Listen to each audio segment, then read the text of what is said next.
Hi friends, welcome back Ashwin creation YouTube channel. ಇದೇನು ಅಂತ ನೋಡ್ತಿದ್ದೀರಾ, ಇದು ನಮ್ಮೂರಲ್ಲಿ ಯುಗಾದಿ ಹಬ್ಬದ ದಿನ ನೈಟು ನಡೆದಿರುವಂತ ಘಟನೆ. ಆಗಿದೆ ಅಂದ್ರೆ ಗ್ಯಾಸ್ ಪೈಪು ಕಟ್ ಆಗಿ ಗ್ಯಾಸ್ ಲೀಕೇಜ್ ಆಗಿ ಮನೆಗೆ ಬೆಂಕಿ ಎತ್ಕೊಂಡಿದೆ. ಆದ್ರೆ ದೇವ್ರ ದಯೆಯಿಂದ ಯಾರಿಗೂ ಏನು ಆಗಿಲ್ಲ, ಎಲ್ರು ಬೇಗನೆ ಹೊರಗಡೆ ಬಂದ್ಬಿಟ್ಟಿದ್ದಾರೆ. ಇದೇ ಅವ್ರ ಮನೆ ಒಳಗಡೆ ಹೆಂಗಾಗಿದೆ ಅಂತ ತೋರಿಸ್ತೀನಿ ನೋಡಿ. ಇದೆಲ್ಲ ರಾಗಿ ಮೂಟೆ ಎಲ್ಲ ಹೇಗ್ ಕಪ್ಪಾಗ್ಬಿಟ್ಟಿದೆ ಅಂತ ನೋಡಿ. ನಾವು ಸುಲಭವಾಗಿ ಗ್ಯಾಸ್ ಅಲ್ಲಿ ಅಡ್ಗೆ ಮಾಡ್ಬೋದು ಅಂತ ಹೋಗ್ತಿವಿ, ಆದ್ರೆ ಇದ್ರಿಂದ ಎಷ್ಟೋ ಅಪಾಯ ಇದೆ ನೋಡಿ. ಮನೆ ಒಳಗಡೆ ಏನೂ ಇಲ್ಲ, ಎಲ್ಲಾನು ಸುಟ್ಟೋಗಿದೆ. ಇದು ರೂಮು. ಇಲ್ಲಿ ಹಾಸಿಗೆ ಮತ್ತೆ ಬೀರು, ಬಟ್ಟೆಗಳು ಎಲ್ಲ ಎಷ್ಟೊಂದು ಐಟಮ್ಸ್ ಎಲ್ಲ ಇತ್ತಂತೆ, ಆದ್ರೆ ಸ್ವಲ್ಪನೂ ಏನು ಇಲ್ಲ ಇಲ್ಲಿ. ಮತ್ತೆ ದಿನಸಿ ಐಟಮ್ ಎಲ್ಲ ಮಂಚದ ಕೆಳಗಡೆ ಎಲ್ಲ ಇಟ್ಟಿದ್ರಂತೆ, ಅದು ಇಲ್ಲ.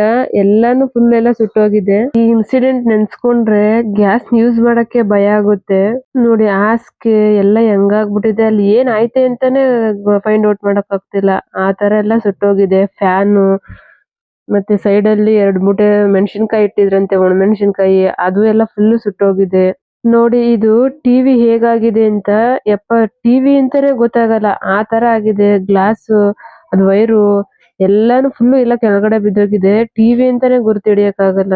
ಮತ್ತೆ ಇದು ಫ್ರಿಡ್ಜ್ ಓಪನ್ ಆಗ್ತಾನೆ ಇಲ್ಲ, ಅಲ್ಲೇ ಮೆಲ್ಟ್ ಆಗ್ಬಿಟ್ಟಿದ್ಯಲ್ಲ, ಅದಕ್ಕೆ ಅದು ಓಪನ್ ಆಗ್ತಿಲ್ಲ. ಎಷ್ಟ್ ಟ್ರೈ ಮಾಡಿದ್ರು ಓಪನ್ ಆಗ್ತಿಲ್ಲ. ಹಬ್ಬಕ್ಕೆ ಅಂತ ಎಷ್ಟೊಂದ್ ಐಟಮ್ ಇಟ್ಟಿದ್ದಾರೆ ನೋಡಿ ಒಳಗಡೆ. ಇದು ಅಡ್ಗೆ ಮನೆ. ಈ ಡಬ್ಗಳಲ್ಲೆಲ್ಲ ಕಾಳುಗಳು ಮತ್ತೆ ಬೇರೆದೆಲ್ಲ ಹಾಕಿ ಇಟ್ಟಿದ್ರಲ್ಲ, ಅದೆಲ್ಲ ಹಂಗೆ ಮೆಲ್ಟ್ ಆಗ್ಬಿಟ್ಟೈತೆ ಪ್ಲಾಸ್ಟಿಕ್ ನೋಡಿ. ಪಾತ್ರೆ ಸಾಮಾನೆಲ್ಲ ಹೆಂಗಾಗ್ಬಿಟ್ಟಿದೆ, ಎಲ್ಲ ಫುಲ್ ಕಪ್ಪಾಗ್ಬಿಟ್ಟಿದೆ. ಪಾಪ ಅವ್ರು ನೈಟ್ ಅಲ್ಲಿ ಅಡ್ಗೆ ಮಾಡಕ್ಕೆ ಅಂತ ಇಟ್ಟಿದ್ರಲ್ಲ, ಸಾಂಬಾರ್ಗೆ ಅಂತ, ಅದು ನೋಡಿ ಎಲ್ಲ ಹಂಗೆ ಇದೆ. ನೈಟ್ ಊಟಕ್ಕೆ ಅಂತ ಅಡ್ಗೆ ಮಾಡ್ಕೊಡ್ತಿದ್ರಲ್ಲ, ಆಗ ಈ ತರ ಆಗಿರೋದು. ಇದು ಈರುಳ್ಳಿ ಎಲ್ಲ ಸಜ್ಜದ ಕೆಳಗಡೆ ಇತ್ತಲ್ಲ, ಅದಕ್ಕೆ ಇದು ಈರುಳ್ಳಿ ಎಲ್ಲ ಏನು ಆಗಿಲ್ಲ. But ಪಾತ್ರೆಗಳೆಲ್ಲ full ಕಪ್ಪಾಗ್ಬಿಟ್ಟಿದೆ.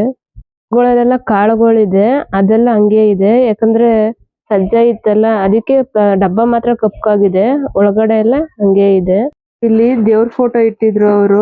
ಅವ್ರ ಮನೆಯವರು ದೇವ್ರು ಅಂದ್ರೆ ತುಂಬಾ ಜಾಸ್ತಿನೇ ಮಾಡ್ತಿದ್ರು. ಡೈಲಿ ವಾರ ಮಾಡೋದು, ಇದ್ ಮಾಡೋದು ಅದೆಲ್ಲ ಮಾಡ್ತಿದ್ರು. ಇಲ್ಲೇ ಫೋಟೋ ಇಟ್ಟಿದ್ರು. ಪಾಪ ಇನ್ನೂ ಸ್ವಲ್ಪನೂ ಇಲ್ಲ, ಎಲ್ಲ ಸುಟ್ಟೋಗೈತೆ ನೋಡಿ. ಚೇರು, ಬಟ್ಟೆ ಎಲ್ಲಾನು ಸುಟ್ಟೋಗಿದೆ. ಫೋನ್ಗಳು ಎಲ್ಲ ಮನೇಲಿ ಇಟ್ಟಿದ್ರು, ಪಾಪ ಫೋನ್ಗಳು ಎಲ್ಲ ಸುಟ್ಟೋಗಿದೆ. ಮಕ್ಳು ಬ್ಯಾಗ್ಗಳು, ಬುಕ್ಸ್ಗಳು, ಜಾಮಿಟ್ರಿ ಎಲ್ಲಾನು ಸುಟ್ಟೋಗಿದೆ. ಇದು ಏರ್ ಕೂಲರ್ ತಗೊಂಡು ಒಂದ್ 4 ದಿವಸ ಆಗಿತ್ತಂತೆ, ಅದು ಎಲ್ಲ ಫುಲ್ ಸುಟ್ಟೋಗೈತೆ ನೋಡಿ. ಇದು ಹಾಲು ಇಟ್ಟಿದ್ದಾರೆ ಕಾಯ್ಸೋಣ ಅಂತ, ಪಾಪ ಹಾಲೇ ಕಾಯ್ಸಿಲ್ಲ. ಫಿಲ್ಟರ್ ನೀರ್ ತರಕ್ಕೆ ನೀರಿನ ಕ್ಯಾನ್ ಇಟ್ಟಿದ್ರು, ಅದು ಕೂಡ ಎಲ್ಲ ಇದಾಗ್ಬಿಟ್ಟಿದೆ. ಚಾಕು, ಬಟ್ಟೆ ಎಲ್ಲ ಸುಟ್ಟೋಗೈತೆ.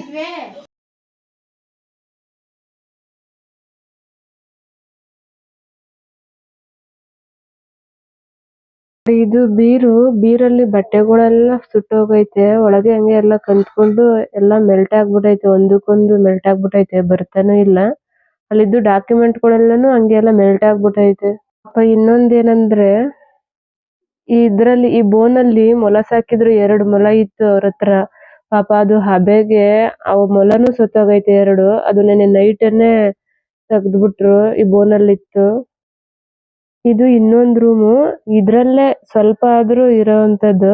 ಇದ್ರಲ್ಲಿ ಹಾಸಿಗೆ ಏನು ಸುಟ್ಟಿಲ್ಲ, ಅಂದ್ರೆ ಮಸಿ ಆಗಿದೆ ಎಲ್ಲ. ಪಕ್ಕದ ರೂಮಲ್ಲೇ ಆಗಿರೋದು, ಅದರಿಂದ ಎಲ್ಲ ಫುಲ್ಲು ಗೋಡೆ ಎಲ್ಲ ಹೀಟ್ ಆಗಿ ಮಸಿ ಆಗಿದೆ ಫುಲ್ಲು. ಪಾತ್ರೆ ಸಾಮಾನು, ಬಟ್ಟೆ, ಬ್ಯಾಗು ಎಲ್ಲ ಫುಲ್ಲು ಮಸಿ ಆಗ್ಬಿಟ್ಟೈತೆ.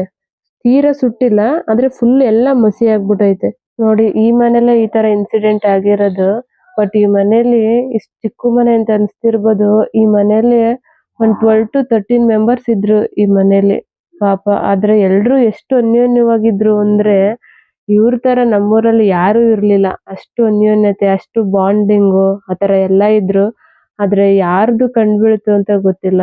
ಬಟ್ ಇವತ್ತು ಹಬ್ಬದ ದಿನನೇ ಈ ತರ ಒಂದು ದೊಡ್ಡ ಬ್ಯಾಡ್ ಇನ್ಸಿಡೆಂಟ್ ಆಗೋಯ್ತು. ನಾವ್ ಇವ್ರನ್ನ ತುಂಬಾ ಚಿಕ್ಕ ವಯಸ್ಸಿಂದನೂ ನೋಡಿದೀವಿ. ತುಂಬಾ ಸ್ಟ್ರಗಲ್ ಪಟ್ಟಿ ಲೈಫ್ ಅಲ್ಲಿ. ಇತ್ತೀಚೆಗೆ ತುಂಬಾ ಚೆನ್ನಾಗಿದ್ರು ಫ್ಯಾಮಿಲಿ. ತುಂಬಾ ಕಷ್ಟದಿಂದ ಮೇಲ್ ಬಂದಿರೋವಂತ ಫ್ಯಾಮಿಲಿ ಇದು. ಆದ್ರೆ ಆ ದೇವ್ರಿಗೆ ಅದು ಅರ್ಥನೇ ಆಗಿಲ್ಲ ಅನ್ಸುತ್ತೆ. ಈ ಚಿಕ್ಕ ಮನೇಲಿ ಅವ್ರು ಎಷ್ಟು ಸ್ಟ್ರಗಲ್ ಪಟ್ಟಿದಾರೋ, ಇತ್ತೀಚೆಗೆ ಅಷ್ಟೇ ಖುಷಿಯಿಂದನೂ ಇದ್ರು. ಅವ್ರು ಸೊಸೆದಿರು ಮತ್ತೆ ಮಕ್ಳು, ಅವರು ಎಲ್ಲ ತುಂಬಾ ಚೆನ್ನಾಗಿದ್ರು. ಬಟ್ ಒಳ್ಳೆ ಅಂಡರ್‌ಸ್ಟ್ಯಾಂಡಿಂಗ್, ಒಳ್ಳೆ ಬಾಂಡಿಂಗ್ ಇದ್ದಂತ ಫ್ಯಾಮಿಲಿಗೆ ಪಾಪ ಇವತ್ತು ಇಂಥ ಅನಾಹುತ ಆಗಿದೆ.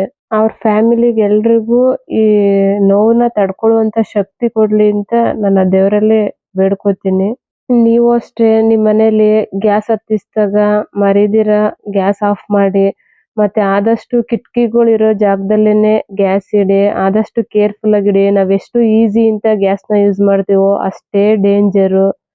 ದಯವಿಟ್ಟು ಗ್ಯಾಸಿಂದ ಆದಷ್ಟು ಸ್ವಲ್ಪ ಎಚ್ಚರಿಕೆಯಿಂದ ಇರಿ. ಗ್ಯಾಸ್ ಸಿಲಿಂಡರಿಂದ ನಾವ್ ಎಷ್ಟು ಎಚ್ಚರಿಕೆಯಿಂದ ಇರ್ತೀವಿ ಅಷ್ಟೇ ಒಳ್ಳೇದು ನಮ್ ಫ್ಯಾಮಿಲಿಗೆ, ನಮ್ಗೆ. ಯಾರ್ ಮನೇಲಾದ್ರೂ ಸಡನ್ ಆಗಿ ಈ ತರ ಇನ್ಸಿಡೆಂಟ್ ಆದ್ರೆ ಗೋಣಿ ಚೀಲನ ತೇವ ಮಾಡಿ ಸಡನ್ ಆಗಿ ಅದು ರೆಗ್ಯುಲರ್ ಸಿಲಿಂಡರ್ ಮೇಲೆ ಹಾಕಿ, ಅಥವಾ ಗೋಣಿ ಚೀಲ ಸಿಕ್ಕಿಲ್ಲ ಅಂದಾಗ ಮನೇಲಿ ಬೆಡ್‌ಶೀಟ್ ಏನಾರು ಇದ್ರು ಅಷ್ಟೇ ಅದನ್ನ ತೇವ ಮಾಡಿ ಸಡನ್ ಆಗಿ ಅದ್ರ ಮೇಲೆ ಹಾಕಿ, ಅದ್ರಿಂದಾರ ಸ್ವಲ್ಪ ಅವಾಯ್ಡ್ ಮಾಡ್ಬೋದು. Thanks for watching.